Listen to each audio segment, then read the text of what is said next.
বন্ধুরা, কেমন আছো? আশা করি ভালো আছো, সুস্থ আছো আর সাবধানে আছো। আমার চ্যানেলে কি হয়েছে? আমার চ্যানেল বোধহয় আর থাকবে না। আমার চ্যানেল তোমরা শেষ করো না। আর কত করবি নাটক? এর আগে তোর 500 টাকা নিয়ে হলো, তার আগে ভেরু দাদাকে নিয়ে হলো, তারপরে 500 টাকা দিয়ে দিবি সেটা নিয়ে হলো। আর করিস না, আর করিস না নাটক। লোকে বুঝে গেছে নাটকবাজ তুই একটা। আর তুই বলে বসলি না। ও থামো, তার আগে ইন্ট্রোটা দিনে। হ্যালো বন্ধুরা, কেমন আছো? আশা করি ভালো আছো, সুস্থ আছো আর সাবধানে আছো। আমি দালালকে নিয়ে কিছু কথা বলতে এসেছি, তোমরা বুঝতে পেরেছো নিশ্চয়ই। নাটক নাটক নাটক। এখন ভিউজ কমে যাচ্ছে, কিছু তো একটা করতে হবে। সেটা কি? নাটক। চ্যানেল নাকি সবারই একটু প্রবলেম হচ্ছে।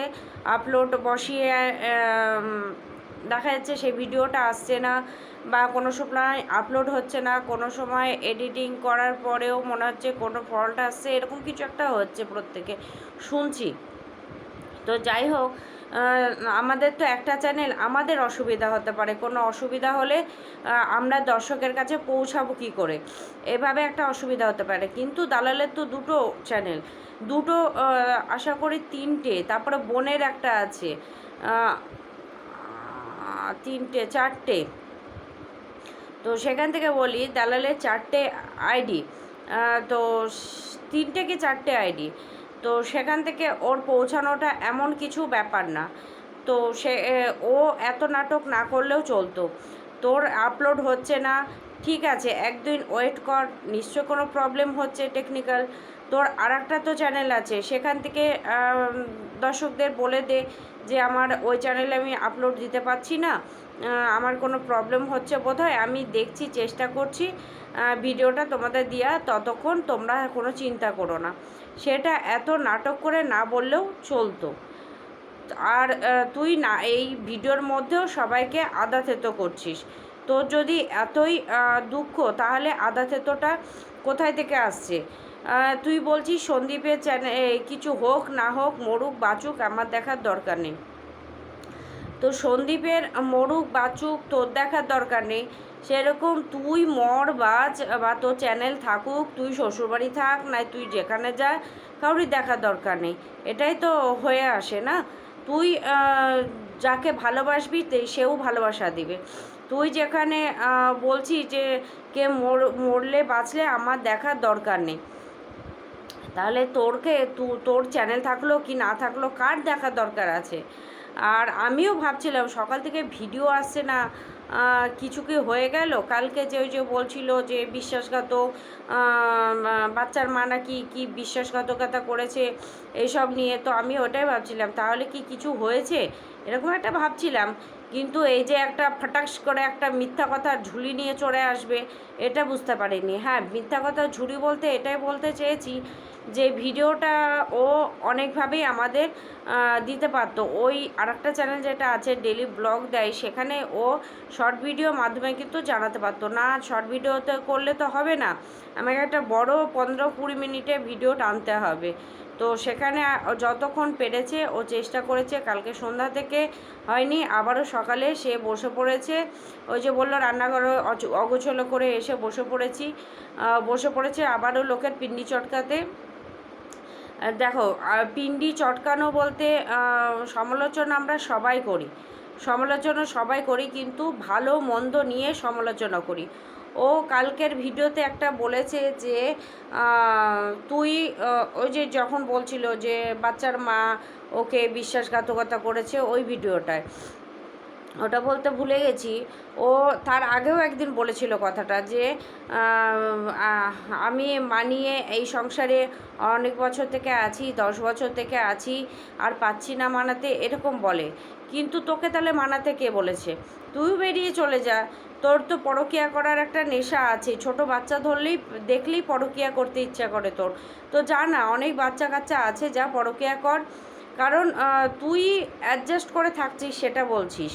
তুই খাবি না সেই জন্য আলাদা গ্যাস ওভেন হ্যান ত্যান নিয়ে এসেছিস, সেটা বলছিস। তোর শ্বশুর শাশুড়ি দেখতে পারে না, তবুও তুই ওই বাড়িতে অ্যাডজাস্ট করে আছিস। কিন্তু তুই না পেরেছিস মন্দিরাকে বলতে যে অ্যাডজাস্ট করে স্বামীকে মানিয়ে নিয়ে সংসারকে মানিয়ে নিয়ে চলো, যখন দেখছিস অ্যাডজাস্ট করে চলছে তখন তোর কিন্তু ফোসকা পড়ে যাচ্ছে। সেটাই হয়েছে এই বাচ্চা মেয়েটির ওপরে। বাচ্চা মেয়েটির কোনো সময় বলিসনি যে না অ্যাডজাস্ট করে চলো। তুই ফোকলার যে ভিডিওটা কল রেকর্ড বেরিয়েছিল কালকে ইনস্টাগ্রামে, সেখানে তুই বলেছিস যে ফোকলা ভাগিয়ে নিয়ে এসেছে। ফোকলা কি পারতো না? তুমি যখন ডিভোর্সি তাহলে একটা অন্য ডিভোর্সিকে বিয়ে করে আনতে বা কোনো অন্য মেয়েকে বিয়ে করতে, তুমি একে ভাগিয়ে নিয়ে এসেছো কেন? এই কথাটা কিন্তু তুই বলেছিস। তাহলে বোঝা গেল ফোকলা ভাগিয়ে নিয়ে এসেছে। আবারও বললি না ভাগিয়ে নিয়ে আসিনি, ও তো একদম দগ্ধ কুচি শিশু না যে ভাগিয়ে নিয়ে আসবে, ওরও ইচ্ছে ছিল। তবে তোমার এই কথাটা বলা ঠিক হয়নি যে আমি তোমার পাশে আছি, যত দুঃখই হোক না কেন, কষ্ট হোক না কেন, আমি তোমার পাশে আছি। তাহলে তোকে যে বলবে আমি তোমার পাশে আছি তার হাত ধরে বেরিয়ে যাবি। অনেকে তো বলে আমি তোমার পাশে আছি, যখন লাইভে বসা হয় বা যখন ভিডিওতে হয় অনেকে বলে আমি তোমার পাশে আছি। তাই বলে কি আমরা কি আমাদের ঘর সংসার কাচ্চা বাচ্চা ছেড়ে বেরিয়ে চলে যাব তার ভরসায়? এটা কোনো যুক্তির কথা হলো না। তুই অ্যাডজাস্ট করছিস বলছিস, অথচ কোনো মেয়েকে বলিস না যে অ্যাডজাস্ট করো। অ্যাডজাস্ট করতে হতো। অ্যাডজাস্টমেন্টই আমাদের মেয়েদের একটা প্রথা যে অ্যাডজাস্ট করো অ্যাডজাস্ট করো অ্যাডজাস্ট করো। কারণ একটা ঘর থেকে এসে তারাও না পারে মানাতে, আমরাও না পারি মানাতে। তারপরে যখন প্রথম প্রথম তো খুব হয়, আস্তে আস্তে আমরা তাদেরকে চিনি, তারাও আমাদের চেনে, আস্তে আস্তে আস্তে আস্তে অনেক কিছু সেও ছেলেরাও অ্যাডজাস্ট করে, আমরাও অ্যাডজাস্ট করি, করতে করতে একটা সংসার 15, 20, 30 বছর যার যেমন হয় সেরকম চলে যায়। যারা অ্যাডজাস্ট না করতে পারে তারাই কিন্তু বেরিয়ে যায়। আজকে মেয়েটিকে ধোঁয়া দিতে দিতে কোথায় উঠে গেছে দেখেছিস কি? কারণ মেয়েটিকে যদি প্রথম থেকে মেয়ের বাবার মা বলতো, সেই বাচ্চা মেয়েটিকে মানে কৃষাণুর মাকে, যে না তুই সংসার কর, অ্যাডজাস্ট করতে হয়, ঠিক আছে তুই ভুল করেছিস, একটু ঠিক হয়ে যা, কয়েকদিন ঘরে থাক, কথা না বলে না বলুক, আলাদা ঘরে থাক, আলাদাভাবে খা, আলাদাভাবে, তুই যখন দোষ করেছিস একটু তো শুনতেই হবে, এটা কোনো সময় বলেনি। নিয়ে চলে আসার পরেও তার মানে কৃষাণুর দিদা একবারও বলেনি যে না ভুল করেছে, আপনারা মানিয়ে নিন। উপর থেকে লোকের কাছে ফোন করা, লোকের কাছে পরামর্শ নেওয়া, লোককে তাতানো, এসব করে গেছে। কিন্তু যেখানে যে ফোন করার সেখানে কিন্তু করেনি, বা বাবা মা ছুটে আসেনি যে সংসারটা বাঁচাতে হবে আমার মেয়ের। দ্বিতীয়ত সেই ফোকলা, হ্যাঁ আমি করব এই কি যেন আইডি থেকে আমরা বের করব, কে কি করছে, এই করেছে ওই করেছে, কি কথা বলেছে, হম্বিতম্বি হলো। এই দালাল পারতো দিব্যি বোঝাতে, এতগুলো মানুষ যখন পেরেছিল বোঝাতে, এই দালাল উল্টো সুরে গাইলো, না তুই ঠিক করেছিস, না তুই ঠিক করেছিস, কেন তুই সহ্য করবি, কেন তুই সহ্য করবি, হ্যান ত্যান করে কিন্তু ফুসলিয়ে চলে গেল। আজকে বলছি আমার চ্যানেলটাকে কেউ শেষ করো না, হাত জোর করে বলছি আমার চ্যানেলটাকে কেউ শেষ করো না। তুই যে সবার সংসারকে শেষ করছিস, তখন তাদের জীবনটা কি হচ্ছে?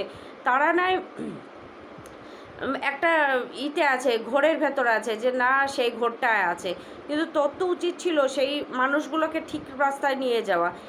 এই ম্যান্ডি ঠিক রাস্তায় যখন যাচ্ছিল না, তুই কি করলি? স্টেশন থেকে সেই ছেলেটিকে আর মন্দিরাকে নিয়ে চলে গেলি ফ্ল্যাটে। সেই ছেলেটি আর ম্যান্ডি কি করছিল? তুই পাশের ঘরে বসে বসে কীর্তন গাইছিলি, কী করছে কী করছে কী করছে রে, এরকম করছিলি, মানে উৎসাহ দিতে চেয়েছিলি, সবাইকে উৎসাহ দিয়ে গেছিস, মানে নিজে কিছু পারিসনি না, সেই জন্য এগুলো দেখলে তোর খুব ভালো লাগে, যে ওই যে ইন্টুগুলোগুলো, তোর কথায় ইন্টুগুলোগুলো করতে পারিসনি, সেই জন্য দাদার কি কাজ হয় কি কাজ হয় না সেটা তো আমরা কেউ জানি না। কারণ ওই যে বলিস যে জল গরম হয় না, এবার কোন জল গরম হয় না, কিভাবে হয় না, কিসের জন্য হয় না, সেটা ভগবান জানে আর তুই জানিস। তো চলো বন্ধুরা, ভিডিওটা আজকে ছোটোই রাখলাম। দালালের ভিডিওটা দেখলাম, দেখে চলে এলাম। ও বলছে আমার চ্যানেলটা নষ্ট করো না, আমার এত ফেস ভ্যালু নেই। কেন তোর ফেস ভ্যালু নেই? তোকে সবাই চিনে। তুই ঘর ভাঙান মানে একজন থাকে না যে ঘর বাঁধার জন্য তৈরি থাকে, তুই ঘর ভাঙার জন্য তৈরি থাকিস, সেহেতু তোকে সবাই চেনে। আর যদি পরকীয়া কেউ করে না, তোর কাছে চলে আসবে। যেমন সেই আসানসোলের মেয়েটি চলে এসেছে, এরকম তারপরে ম্যান্ডি চলে এসেছে, তারপরে ওই কৃষাণুর মা চলে এসেছে, সবাই চলে আসবে। তুই কারণ ঘর ভাঙাগুলোকে সাপোর্ট করিস, সবাই জানে, সবাই বোঝে। তুই আবারও নতুন চ্যানেল খুল, আবার ঘর কাউরি যদি ভেঙে মানে ভাঙবো হয়, তোর কাছে খবর চলে আসবে, অমনি তুই যোগদান দিয়ে দিবি, অমনি তোর ভিউজ উঠে যাবে। আর তোকে তো সবাই চেনে ডাইনি হিসাবে, মানে ঘর ভাঙার ডাইনি। চলো বন্ধুরা, আজকের মতো এইটুকুই। চলো চলো চলো চলো।